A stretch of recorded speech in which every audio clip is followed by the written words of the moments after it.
Hello, welcome back. In this segment, I want to prove a very basic proposition which we need in the following segments. Let G be a finite group and small g be an element of the group G. The order of the group element G is I. Okay, meaning G power I is 1. All right, so what is the proposition now? The proposition is that instead of computing G power X for some integer X, we can compute G power X mod I. Okay, the benefit would be that if X is greater than I, instead of computing G power X, we will be computing G power a smaller number because X mod I is going to be a number smaller than I, which is smaller than X. Okay, that's the benefit. So let's think about a proof for this.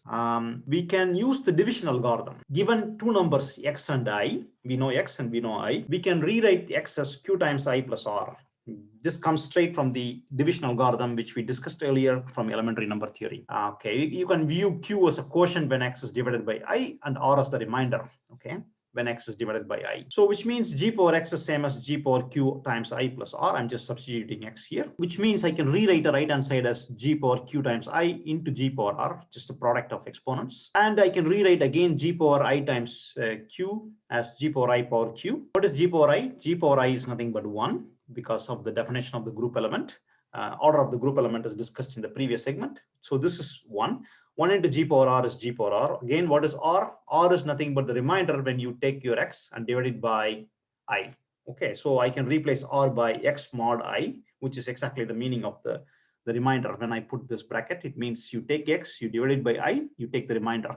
Okay, so we proved that G power X is same as G power X mod I. To impress you with an example, let's take 100. Okay, X to be 100 and take G to be say 3. Instead of computing 3 per 100 in a group, what we will do is we will take, let's assume I to be the order of the element I to be, say, for example, say 9. Okay, so instead of computing G power 100, we will be computing G power X mod I. What is X mod I? 100 mod 9 is 1. So it's enough to just leave G. Okay, because G power 100 is same as G. That's really nice.